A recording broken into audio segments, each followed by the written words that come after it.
पूरी जिंदगी अगर शिव को दे दी है, भले तुम 2 महीने से कथा सुन रहे हो, भले तुम्हें 2.5 महीना कथा सुनते हुआ है, कोई कह रहा है हम 4 महीने से कथा सुन रहे हैं, कोई कह रहा है हम सावन से कथा सुन रहे हैं, कोई कह रहा है हम अब से कथा सुन रहे हैं, तुम जब से सुन रहे हो तब से शिव के हो गए, यही समझना तुम्हारा जन्म हुआ है। अभी तक तुमने जो जिंदगी निकाली वो व्यर्थ चली गई, पर आज जब से तुमने शिव महापुराण की कथा सुनना प्रारंभ किया, समझ लेना तुम शंकर की गोद में बैठ गए, तुम्हारा नूतन जन्म हो गया। अब वो जाने वो जन्म दे रहा है, मृत्यु दे रहा है, क्या कह रहा है क्या नहीं कह रहा, वो उसके हाथ में। और निवेदन करूंगा, गाड़ी का एक्सीडेंट हुआ कोई बात नहीं, गाड़ी तो फिर आ जाएगी, बाबा फिर करुणा कर देगा, पर जान है तो जहान है। बाबा ने तुम्हें तो बचा लिया, खरोच तक नहीं आई, कृपा तो हुई ना बाबा की, बहुत है, उतना ही बहुत है। फिर निवेदन करेंगे, इस व्यासपीठ पर, शिव की व्यासपीठ पर, इस शिव गादी पर जो बाबा बुलवा दे वो आप कर लिए, ये आपका है। नीचे उतरने के बाद हमसे कुछ पूछो, हम कुछ बताने के लायक नहीं है, हम तो आपके जैसे हैं, साधारण मनुष्य।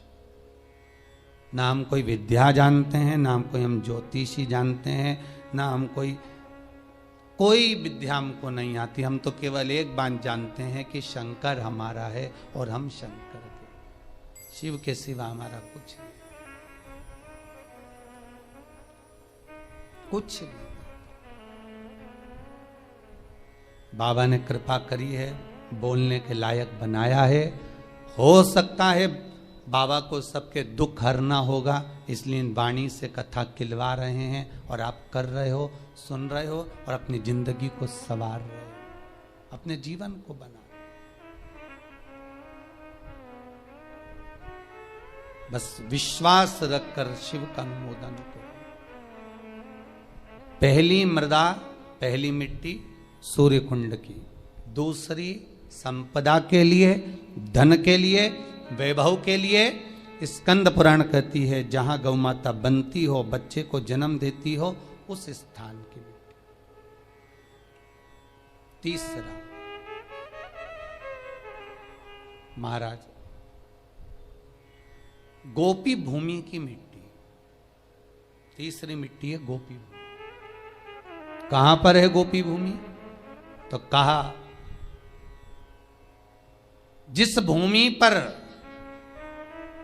गोपियां भगवान की याद में रोई, और इतना रोई कि उस जगह की मिट्टी चंदन हो गई।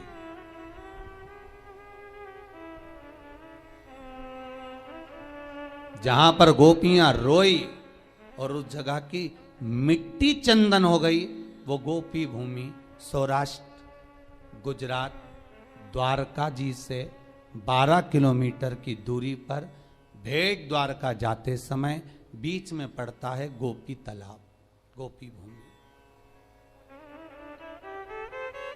आप लोग गए होंगे, कई लोगों ने दर्शन करा होगा। गोपी तालाब, गोपी भूमि, जहां की मिट्टी को लोग लेकर आते हैं और गोपी चंदन बनाते हैं और सिर पे लगाते हैं। गोपी चंदन बस वहीं की मिट्टी से बनता है।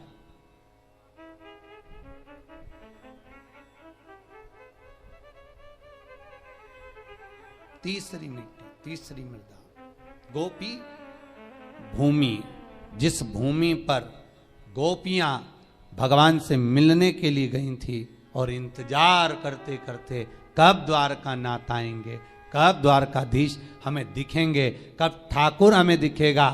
उस भूमि पर ठाकुर का इंतजार करती हैं। जब भगवान कृष्ण नहीं आए तब उन गोपियों ने शिव को बुलाया, इसलिए गोपी तालाब के पास में शंकर का मंदिर है।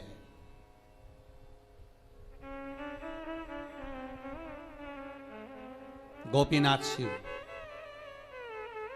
वृंदावन में गोपेश्वर, वह गोपीनाथ शिव है। दर्शन करिएगा कभी मौका मिले, गुजरात जाएं, द्वारका जाएं, द्वारकाधीश के मंदिर जाएं, तो गोपी तालाब पर जरूर जाएं, गोपी भूमि पर जरूर जाएं। इंतजार करती है, जब कृष्ण नहीं आए तब गोपियां शिव को पुकारी, भगवान शंकर एक गोपी का रूप रखकर आए। 2 बार मेरा शंकर गोपी बना है, एक वृंदावन की रज में गोपेश्वर महादेव, दूसरी बार इन गोपियों के बीच में सांत्वना देने के लिए, समझाने के लिए, इनके प्रेम को धीर बंधाने के लिए। बहुत जरूरी है महाराज, आप किसी के सुख में जाकर भड़े ना खड़े हो, पर दुख में कम से कम एक बार जाकर कह सकते हो चिंता करने की जरूरत नहीं है, बैठे हैं अभी हम।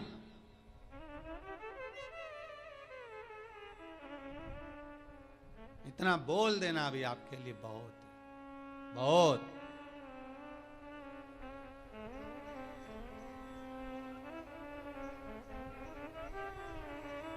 अरे क्यों चिंता करते हो? किसी का विल पावर मजबूत करो बस। और अभी तो बहुत जरूरी है महाराज, कोरोना महामारी में किसी को सर्दी हो जाए, जुकाम हो जाए, कुछ हो जाए, उसको कह देना कुछ नहीं है, काय का टेंशन लेता है, खा पी मौज कर, चलो जाओ काढ़ा पियो, जाओ चकाचक खूब जोरदार सब्जी मसाले की बघारो, खाओ, डट के पाओ, टेंशन नहीं लेना, अलमस्त जिंदगी जियो।